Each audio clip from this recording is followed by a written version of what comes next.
Speaking of Venezuela, earlier we played a clip of John Hickenlooper. For whatever reason, unable to say that to answer the question that he was a capitalist. I mean, I think he self-evidently is. I mean, I don't have much of a problem saying that I am a capitalist. I mean, I sit here and run a business and still have a fairly robust critique of capitalism. I would say probably more so than John Hickenlooper. I mean, Engels and William Morris were also technically capitalists. I would imagine, yeah, right? One sense of the word. Sorry if I was being pedantic earlier. I just think it's important to make the distinction between, yes, I uphold the system of capitalism, and yes, I have the class position of capitalist within capitalism. I live like a capitalist every day, John. All right. Well, that being the case, so Howard Schultz, having seen John Hickenlooper, I guess basically come out of some type of strategy session where he's like, why can't I get any attention from anybody except for Scarborough? And his advisor's going, John, just listen. It probably won't come up. Just don't say that you're a huge capitalist. I mean, ironically, that'll probably be his most popular media clip of his entire campaign. It certainly will be. And I'm sure the guys who are basically on his payroll are going, that's the way we wanted you to play it, John. We set you up for that perfectly. We got you super viral clip. And nailed it. So Hickenlooper is afraid to say that he's a capitalist for whatever reason, because I honestly don't know what lane he thinks he's running in the Democratic Party. But Howard Schultz weighs in. I guess the self-proclaimed not the brightest guy in the room, Howard Schultz, weighs in by saying even a successful businessman and entrepreneur like Governor Hickenlooper can't openly support capitalism in the Democratic primary, it's clear this is Senator Sanders' party now. And I would say from your mouth to whoever is in charge of the Democratic Party's ears. But let's listen to Howard Schultz pretend like he knows what's going on in Venezuela, because that's the talking point du jour. Can you define socialism? Can I define socialism? Yeah. Well, interestingly enough... No, I cannot. It's interesting that you would laugh at that. I think they might be laughing because the person who asked the question is listed as a German. Oh, it was in German? Just a German. Oh. Pause it. Incidentally, as someone who is a performer and has been in situations where you have to think on your feet and whatnot, what you're witnessing is someone who doesn't know how to answer this question. And he can't. I mean, this is what's fascinating to me. Like, you're going out. You've been on 60 Minutes. You've been on the Today Show. You've been on like every single possible. There is probably no one in the country who has bought his way onto more media over the past month and a half, let's say, whose whole agenda is to say the Democratic Party has gone socialist, so they can't possibly represent, the members of the Democratic Party. And you haven't even, never mind the right one or the wrong one, you haven't even come up with your line about what is socialism. Like, how do you, this is a guy that we're supposed to entrust with the country, and he doesn't even have the forethought to go out there and say, I'm critiquing the whole basis of the critique of the Democratic Party is they've gone socialist.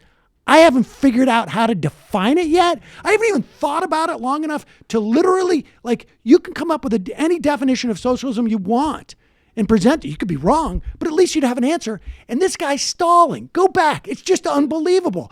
This is exactly what, this is what happens. If you ask your, a teenager, what's going on in this room?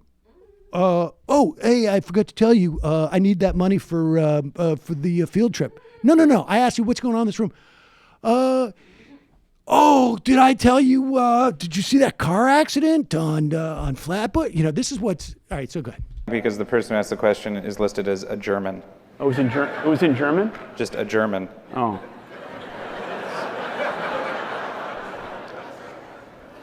Well, if you want a good description for socialism, I think you just look at Venezuela.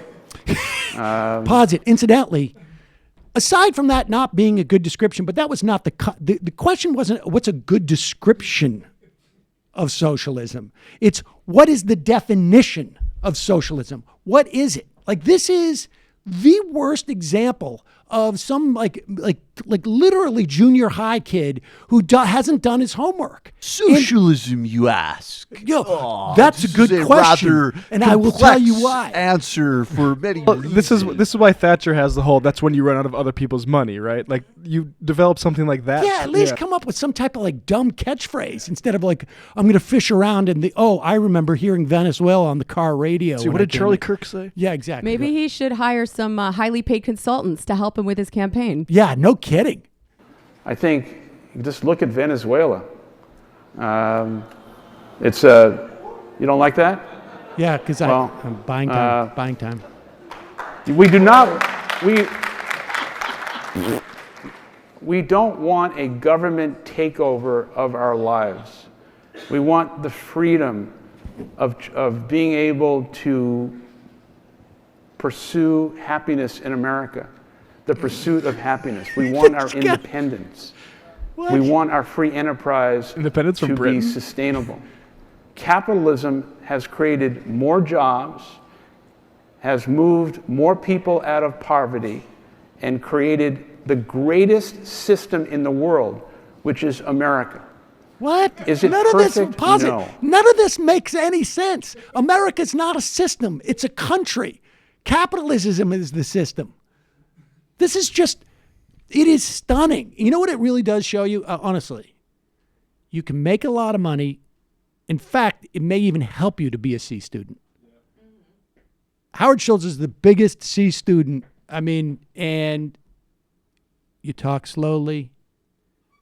It's like he pretend reads, like you're thinking about things. he reads the digest versions of like Malcolm Gladwell books. It's Totally, right. that's his reading. Yeah. If anything, he shows the flaws in a system that will let you become so wildly successful while being so intellectually incurious. That being said, most C students I've met are a lot cooler. Yeah, I don't mind.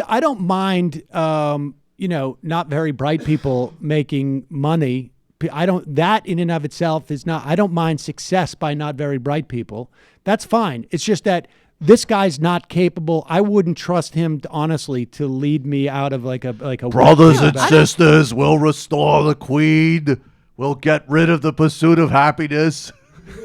It's a goddamn bourgeoisie fiction. What other and we'll gibberish? eliminate it. Just total Is it gibberish. perfect? No. Does it need to be refined? Yes.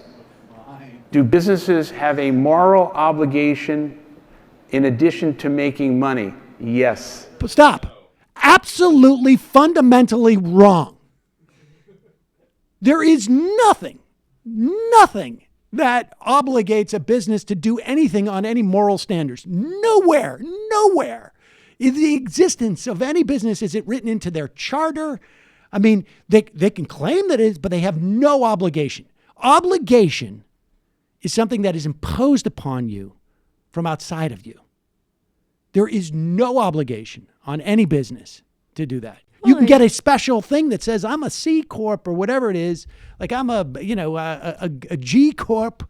I do good things, but that's just a voluntary. That's just the way that you want to organize it. Most corporations, including Starbucks, have one obligation, and that is to their shareholders, which is exactly why you need extensive government regulation as to what they can do, because otherwise they will only fulfill their primary their primary objective. Any business today that is in business just to make money is going to be shallow. It's not enduring. You're not going to attract and retain great people.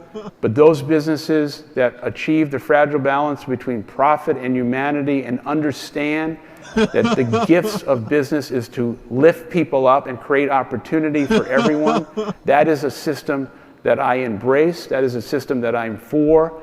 And anything that has to do with things that suggest that everything is going to be free and we're going to live in a world that is inconsistent with the heritage of the country is wrong. It's not going to be free. And You're going to pay. it's an extreme position, and it's just not who we are. It's not who we have. That is the longest non-answer in the I think I've ever witnessed. From a guy who should have no problems just saying socialism is this and that's why it's bad. Well, it's interesting because even he admits that profits and humanity exist in some kind of opposition to one another. Right.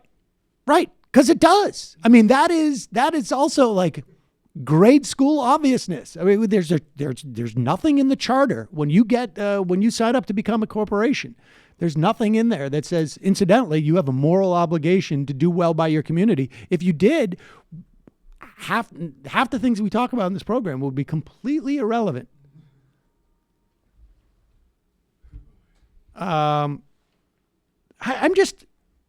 What's great? That level of stupidity it. is exactly. He's like, it was a little bit of a rocky start, and for some reason these idiots didn't get Venezuela. But when I really started talking about who our country was, another thing he did there is, and I'll keep noting this, is that we can't be polarized. We all need to come together, and of course, there's no moral difference between supporting Medicare for all and kidnapping children. Is still everything he said is predicated on delegitimizing like the citizenship and patriotism status of anybody to even like the marginal left of him. Oh. This isn't our country. This isn't who we are. And I don't necessarily think that he's stupid, right? I don't want to be making like some kind of ableist IQ based argument. I think he's lazy, and that's different. Yes. I don't want to make an IQ based argument, but I want to make a stupid based argument. He's definitely he's so self satisfied and so lazy to not even come up with that answer, right? Like he might have an IQ. He might have a good IQ, but he's stupid. Is how I'll put it. Let's go. Let's skip Varney for a second. I want to go. This is